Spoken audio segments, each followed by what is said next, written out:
మీ ఎలాంటి వ్యాపార ప్రకటనలకైనా వెంటనే మా ఛానల్ సంప్రదించండి. అందరికీ నమస్కారం. నేను శిరీష. ఈరోజు మనతో పాటు ఉన్నారు సుప్రసిద్ధ జ్యోతిష్య వాస్తు పండితులు బ్రహ్మశ్రీ డాక్టర్ నాయకంటి మల్లికార్జున శర్మ గారు. గురుగారితో మాట్లాడదాం. గురుగారు నమస్కారం. నమస్కారం అమ్మా. గురుగారు, ఈ నవంబర్ నెలలో వృషభ రాశి వారికి ఎలా ఉండబోతుందంటారు? తప్పకుండా. ఓం శ్రీ గురుభ్యో నమః. ఓం శ్రీ మాత్రే నమః. నవంబర్ మాసంలో ముఖ్యంగా ఈ వృషభ రాశి వాళ్ళకి ఏ విధంగా ఉందో తెలుసుకుందాం. తెలుసుకునే ముందు గ్రహ సంచార వీక్షణ ఏ విధంగా ఉందో తెలుసుకుందాం. ముఖ్యంగా గురువు మిథున రాశిలోను, శని మీనరాశిలో వక్రస్థితిలోను, రాహు కుంభరాశిలోను, కేతు సింహరాశిలోను, శుక్రుడు తులారాశిలోను, రవి బుధ కుజగ్రహాలు మారుతూ ఉన్నాయి. ఈ రవి బుధ కుజగ్రహాలు వృశ్చిక రాశిలో సంచారం చేయడం జరుగుతుంది. బుధుడు కూడా తులా వృశ్చిక రాశిలో సంచారం చేస్తారు ఇక్కడ. అయితే వృషభ రాశి వాళ్ళకి రాస్యాధిపతి శుక్రుడు కొంత లగ్జరీగా ఉండాలని, అనుభవించాలని, ఎంజాయ్మెంట్ చేయాలని. శుక్రుడు ఏంటంటే సుఖాన్ని, సౌఖ్యాన్ని, భోగాన్ని కోరుకునేవాడు శుక్రుడు. అయితే తొలతూగుతూ ఉండాలని, అంటే లగ్జరీగా ఉండాలని, అంటే అపార్ట్మెంట్స్ కొనుక్కోవాలి, ఇళ్ళు కొనుక్కోవాలి, మంచి కార్లలో తిరగాలి, ఒక లగ్జరీ లైఫ్ను అనుభవించాలని ఉద్దేశం గల వాళ్ళు వృషభ రాశి వాళ్ళు. వీళ్ళ యొక్క క్యారెక్టర్ లా ఉంటుంది వృషభ రాశి వాళ్ళకి. అయితే వృషభ రాశి వాళ్ళకి ముఖ్యంగా నవంబర్ మాసంలో ఏ విధంగా ఉండబోతుందంటే, ద్వితీయ స్థానంలో గురువు యొక్క సంచారం. ద్వితీయ స్థానంలో గురువు యొక్క సంచారం అంటే ఏంటంటే, లాభాధిపతి అలానే అష్టమాధిపతి అయిన గురువు ద్వితీయ స్థానంలో ఉండటం వల్ల అధిక లాభాలు కలిగే అవకాశాలు ఎక్కువ ఉంటాయి. అంటే ఫైనాన్షియల్ పరంగా డెవలప్మెంట్స్ బాగా ఎక్కువగా ఉంటాయి. అలానే వీళ్ళకి గురువు బాగున్నాడు, ఆ గురువుతో పాటు మిగతా గ్రహాల యొక్క కలయికలు కూడా బాగున్నాయి. కాబట్టి ఏదైతే వృషభ రాశి వాళ్ళకి ఏంటంటే, నిజంగా చెప్పాలంటే గురువు బ్రహ్మాండంగా ఉన్నాడు, శుక్రుడు బాగున్నాడు, అలానే శని రాహులు మిశ్రమైన ఫలితాలు ఎక్కువ ఉన్నాయి. కాబట్టి ఈ ఓవరాల్గా ఈ గ్రహాల వల్ల ఏంటి అంటే, జాతకపరంగా కొంత ఆరోగ్యపరంగా ఇబ్బందులు లేకుండా చూసుకోవాలి. మెయిన్ ఇంపార్టెంట్ హెల్త్ సంబంధించిన విషయాల్లో కూడా కొంత కాన్సన్ట్రేషన్ చేయాలి. హెల్త్ పరంగా చాలా ఇంపార్టెంట్. ఇక్కడ ప్రమాదాలు జరగకుండా చూడాలి. ఈ రెండు మినహా తప్పితే అన్నీ బాగున్నాయి. అలానే శని యొక్క ప్రభావం ఎలా ఉండబోతుందో మనం చూసుకునేటట్టయితే, శని ఏకాదశ స్థానంలో లాభస్థానంలో ఉన్నాడు, అది వక్రస్థితిలో ఉన్నాడు. వక్రస్థితిలో ఉండటం వల్ల ఉద్యోగపరంగా చిన్న చిన్న ఇబ్బందులు కలిగే అవకాశాలు ఉంటాయి. వాళ్ళు ఏదైనా వృత్తి చేయని, వ్యాపారం చేయని, ఉద్యోగం చేయని, చిరు వ్యాపారులు అనుకోవచ్చు, పెద్ద వ్యాపారులు అనుకోవచ్చు, బడా పారిశ్రామికవేత్తలు అనుకోవచ్చు, ఎవరు చేస్తున్నా కూడా వృత్తిపరంగా మటుకు చిన్న చిన్న స్వల్ప ఇబ్బందులు కలిగే అవకాశాలు ఉంటాయి. ఎలాంటి ఇబ్బందులు అంటే, మన గ్రాస్పింగ్ పవర్ ఉంది కదా అని ఎక్కువగా మాట్లాడితే మన విషయాలన్నీ కూడా పై ఆఫీసర్లతో చెప్పే అవకాశాలు ఎక్కువగా ఉంటాయి. అంటే సీక్రెట్స్, రహస్యాలు దాచుకుంచుకోవాలని అర్థం. అలా తన కింద పనిచేసే వాళ్ళతో కూడా చాలా జాగ్రత్తగా వ్యవహరించాలి. అందరూ మన వాళ్ళే అనుకుని ప్రవర్తన చేయకూడదు నవంబర్ మాసంలో. అంటే వృత్తి, ఉద్యోగ, వ్యాపార రంగాల్లో కొద్ది జాగ్రత్తగా మెడుకోలు తోటి ఉండటం అనేది చాలా మంచిది. అదొకటి శని యొక్క ప్రభావం.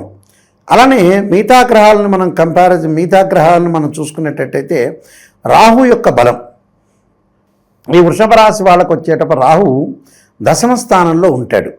ఈ దశమ స్థానంలో ఉండటం వల్ల యాక్చువల్గా వృత్తిపరంగా చిన్న నేను చెప్పినట్టుగా ఇబ్బందులు కలిగే సూచనలు ఉండటం ఒకటి, ఆవేశాలకు గురయ్యే అవకాశాలు ఎక్కువ ఉంటాయి. అనాలోచిత నిర్ణయాలు, సరైన నిర్ణయాలు తీసుకోవటం లేకపోవటం, ప్రణాళికాబద్ధంగా వేసుకొని వీళ్ళు ముందుకు వెళ్ళాలి. అంటే లైఫ్లో ప్రణాళికాబద్ధంగానే ముందుకు వెళ్ళాలి. ఏది పడితే చేయకూడదు, ఎవరి మాట వినకూడదు. అలానే వినకుండా ఉండకూడదు, వినాలి, ఆచరించాలి. నేనే మోనార్క్ అనేది అనుకోకూడదు. అందరి విషయాలను ఆలోచన చేయాలి, ఆకలింపు చేసుకోవాలి, నిజాన్ని గ్రహించి ముందుకెళ్ళటం బెటర్. ఇళ్ళు విదేశాలకు వెళ్ళే అవకాశాలు ఎక్కువ ఉన్నాయి. ఆ దేశంలో పౌరసత్వము, అంటే ఆ దేశం యొక్క పౌరసత్వం లభించే అవకాశం ఉంటుంది. అంటే గ్రీన్ కార్డు హోల్డర్స్ అయ్యే అవకాశాలు ఎక్కువ ఉంటాయి. అంటే మన దేశంలో రేషన్ కార్డు ఎలానో ఆ దేశంలో రేషన్ కార్డు గ్రీన్ కార్డు అంటారు. అంటే అది సంపాదించే అవకాశం ఉంది. అంటే ఆ దేశం యొక్క పౌరసత్వాన్ని లభించే అవకాశాలు ఎక్కువగా ఉంటాయి. కాబట్టి ఇది మంచి మార్పు అని చెప్పుకోవచ్చు. అలానే కంపెనీ త్రూ కూడా విదేశాలకు వెళ్ళే అవకాశాలు ఎక్కువగా ఉన్నాయి. మిగతా గ్రహాల యొక్క కలయికను మనం చూసుకునేటట్టయితే, రాస్యాధిపతి అయిన శుక్రుడు షష్టమ స్థానంలో ఉన్నాడు. సహజంగా ఏంటంటే షష్టమ స్థానంలో శుక్రుడు మంచివాడు కాదు. వివాహాది శుభ కార్యక్రమాలు కొంత ఆలస్యం జరిగే అవకాశాలు ఎక్కువ ఉండటం, దగ్గరికి వచ్చినట్టు వివాహాలు వెనక్కి తిరిగిపోయే వెళ్ళే అవకాశాలు ఎక్కువ ఉంటాయి. అంటే 2-3 వివాహాలు మాత్రం, అంటే 2-3 ఇద్దరిని చూడటం. సహజంగా శుక్రుడు 1, 2, 4, 5, 6, 8, 9, 11 స్థానాలు మంచివాడు. ఈ వృషభ రాశికి రాశ్యాధిపతి అయిన శుక్రుడు షష్ఠమ స్థానంలో తులారాశిలో ఉండటం మంచి పనే, మంచిదే మన గోచారీత్యా కూడా. అంటే వివాహ శుభకార్యక్రమాలు 2 ఒక సంబంధం చూస్తాం తప్పిపోతాం, ఇంకో సంబంధం తప్పిపోతాం. ఆ తప్పిపోవటం కూడా వీళ్ళకి ప్లస్ పాయింట్ అవుతుంది. అంటే చెడ్డ సంబంధాలను తొలగించుకొని మంచి సంబంధాలకు వెళ్ళే అవకాశాలు ఎక్కువ ఉంటాయి. సుసంపన్నమైన కుటుంబం నుంచి అబ్బాయి కానీ, సుసంపన్నమైన కుటుంబం నుంచి అమ్మాయి కానీ వచ్చే అవకాశాలు ఎక్కువ ఉంటాయి. కాబట్టి శుభ కార్యక్రమాల నిర్వహణ, అలాగే శుభ కార్యక్రమాల్లో పాల్గొనటం, వివాహాది శుభ కార్యక్రమాల్లో జరగటం, ప్రేమించిన యువతి యువకులు ఎవరైతే ఉంటారో పెద్దలను ఒప్పించి వివాహం చేసుకునే అవకాశాలు కూడా ఖచ్చితంగా ఉంటాయి. సో శుక్రుడు మంచివాడు. తర్వాత వచ్చేటప్పటికల్లా సప్తమంలో బుధుడు, కుజుడు, రవి ఉన్నాడు. బుధుడు కూడా షష్టమంలోకి రావటం, అలాంటి సప్తమంలోకి మారటం జరుగుతుందండి. అంటే వ్యాపార విస్తరణ జరిగే అవకాశాలు ఎక్కువ ఉంటాయి. ఉద్యోగ భద్రత ఎక్కువగా ఉంటుంది. ఆరోగ్యపరంగా గతం కంటే కూడా మెరుగైన ఫలితాలు ఎక్కువగా వస్తాయి. అంటే గతం కంటే కూడా మంచి ఫలితాలు వస్తాయి. అంటే దీర్ఘకాలిక వ్యాధులు ఉన్న వాళ్ళు ఎవరైతే ఉంటారో వాళ్ళందరికీ కూడా గతం కంటే కూడా మంచి ఫలితాలు వచ్చే అవకాశాలు ఖచ్చితంగా ఉంటాయి. సో వాళ్ళకు అనుకూలంగా ఉంటుందని చెప్పుకోవచ్చు. అయితే కేతు యొక్క ప్రభావం ఏ విధంగా ఉండబోతుంది అంటే, కేతు యొక్క ప్రభావం అంటే చతుర్థ స్థానంలో సింహరాశిలో కేతు యొక్క ప్రభావం వల్ల తల్లి యొక్క ఆరోగ్య విషయంలో కానీ, వాహనాల మీద వెళ్ళేటప్పుడు కానీ యాక్సిడెంట్స్, ప్రమాదాలు జరగకుండా, మిస్షాప్ జరగకుండా జాగ్రత్తగా చూసుకోవాలి. అంటే ఆవేశం కానీ, బంధువులతోటి కానీ మిత్రులతో స్నేహబంధం చాలా ఇంపార్టెంట్. అనవసరమైన విషయాలకి వెళ్లకుండా ఉండాలి. అంటే మనకి నోరుంది కదా అని ఎక్కువగా మాట్లాడితే కూడా, ఆవేశపడితే కూడా కొన్ని ఇబ్బందులు కలిగే సూచనలు బాగా ఎక్కువ ఉంటాయి. అంటే సో వృషభ రాశికి ద్వితీయంలో గురువు యొక్క సంచారం వల్ల ఫైనాన్షియల్ పరంగా ఇంక్రీజ్ కావటమే కాకుండా నూతన ఉద్యోగ ప్రయత్నాలు సఫలీకృతం కావటం, నూతన ఉద్యోగాల్లో చేరే అవకాశాలు బాగా ఎక్కువగా ఉంటాయి. అలానే నిరుద్యోగులకు వాళ్ళు ఆశించిన దానికంటే మంచి ఉద్యోగం రావటం, ప్రమోషన్లు, స్థానచలనాలు జరిగే అవకాశాలు ఎక్కువగా ఉంటాయి. సో గురువు బాగున్నాడు వీళ్ళకి, అంటే ఆర్థిక పరంగా బాగుంటుంది. ద్వితీయంలో గురువు మంచివాడే గోచారీత్యా. ఇవన్నీ కూడా గోచారీత్యా చెప్పబడే ఫలితాలు, బర్త్ చార్ట్ కాదు. చాలామంది నాయకంటి గారు మాకు ఇవి జరగట్లేదని చెప్పేవాళ్ళు కూడా చాలామంది ఉంటారు. ఈ బర్త్ చార్ట్ కాదు. అదృష్టం అనేది ఏంటంటే ఎంత కృషి చేసినా ఆవగింజంత అదృష్టం ఉండాలంటారు. ఆ ఆవగింజంత అదృష్టమే గోచారం.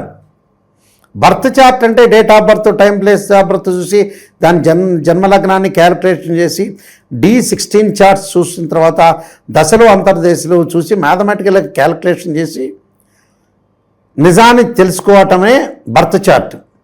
చాలామంది ఈ మధ్యన ఏంటంటే నిజమనేది నిప్పు లాంటిది. అబ్బో గురువుగారు ఇలా చెప్పారే, మాకు నెగిటివ్ చెప్పారు ఆలోచన చేసే వ్యక్తులు కూడా ఉంటారు.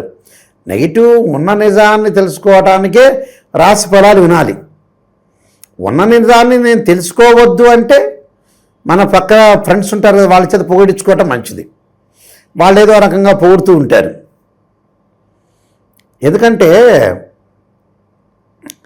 ఆడియో ఫంక్షన్స్ ఉంటాయి. సూపర్ స్టార్ మహేష్ బాబు చెబుతారు, ఈ ఆడియో ఫంక్షన్లో పొగిడినట్టుగా పొగడొద్దని. అలానే రాశి ఫలాల్లో కూడా పొగిడినట్టు పొగడకూడదు. ఉన్న నిజాన్ని చెప్పాలి. వీళ్ళకి గురువు శుక్రగ్రహం బలం బాగుంది. మిగతా గ్రహాల యొక్క ప్రభావం మధ్య రకం ఉంది. బుధుడు కొంత బాగున్నాడు. అంటే ఏమిటి, గురువు బాగున్నా అంటే ధనయోగం కలుగుతుంది, ధనపరంగా ఇబ్బందులు ఉండవు, ఫైనాన్షియల్ పరంగా డెవలప్మెంట్. శుక్రుడు ఏంది, వాహనాలు కొనుగోలు చేస్తాడు, వీళ్ళకి బంగారు నగలు కొనుగోలు చేస్తారు, దుస్తులు కొనుగోలు చేస్తారు, వివాహ శుభ కార్యక్రమాల్లో పాల్గొంటారు. బుధుడు బాగున్నాడు కాబట్టి వీళ్ళకి కొన్ని రోజుల పాటు వ్యాపార విస్తరణ, వ్యాపారంలో మెళుకువలు తెలుసుకుంటారు, ఉద్యోగంలో అనుకూలంగా ఉంటుంది. అంటే ఇవన్నీ ఓవరాల్గా జరిగేవని అర్థం. అంటే ఇవన్నీ తెలుసుకొనే మనం ముందుకు వెళ్ళాలని అర్థం. తప్పకుండా కొన్ని పరిహారాలు చేసుకొని ముందుకెళ్తే మనకు మంచి రిజల్ట్స్ వచ్చే అవకాశాలు ఖచ్చితంగా ఉంటాయి. గురుగారు, ఈ రాశి వారు ఎలాంటి పరిహారాలు చేయాలంటారు? తప్పకుండా వీళ్ళు పరిహారాలు చేసింది సూర్యుడి యొక్క ఆరాధన చేయాలి. ఆదిత్యాయుధ్నే సహస్రమూర్తాయుధీమే తన్నో సూర్య ప్రచోదయాత్, ఆదిత్యాయుధ్నే సహస్రకిరణాయుధీమే తన్నో సూర్య ప్రచోదయాత్ అనే మంత్రాన్ని చదువుకోవాలి. చక్కగా గోధుమలు దానం చేయాలి. అలానే మంగళవారం రోజున సుబ్రహ్మణ్య స్వామి యొక్క ప్రదర్శనలు చేయాలి. రాహుకాలంలో దీపం పెట్టాలి. తత్పురుషావిద్యే మహాసేనాయుధీమే తన్నో షణ్ముఖ ప్రచోదయాత్ అనే మంత్రాన్ని చదువుకోవాలి. అంటే సుబ్రహ్మణ్య గాయత్రి మంత్రాన్ని చదువుకోవాలి. అలానే ఆరోగ్యపరంగా ఇబ్బందులు కలగకుండా ఉండాలంటే శరీరే జర్జరీభూతే వ్యాధిగ్రస్తే కలేబరే ఔషధం జాహ్నవితోయం వైద్యో నారాయణ హరి అనే మంత్రాన్ని చక్కగా చదువుకోవాలి. చదువుకోవటం వల్ల మంచి జరిగే అవకాశాలు ఖచ్చితంగా ఉంటాయి. అంటే ఇవన్నీ కూడా పాటించాలి. ఇవన్నీ ఏదైతే నిర్ణయాలు ఉంటాయో చాలా చక్కగా పాటించి జీవితాన్ని ముందుకు నడిపించుకోవాలి. ఎలాంటి బాధపడకుండా ప్రశాంతమైన వాతావరణంలో ఉండటం చాలా ఇంపార్టెంట్ అమ్మా. గురుగారు, మొత్తం మీద ఈ నవంబర్ మాసంలో ఎలా ఉండబోతుంది, అలాంటి ఎలాంటి పరిహారాలు పాటించాలో తెలియజేసినందుకు ధన్యవాదాలు. నమస్కారం.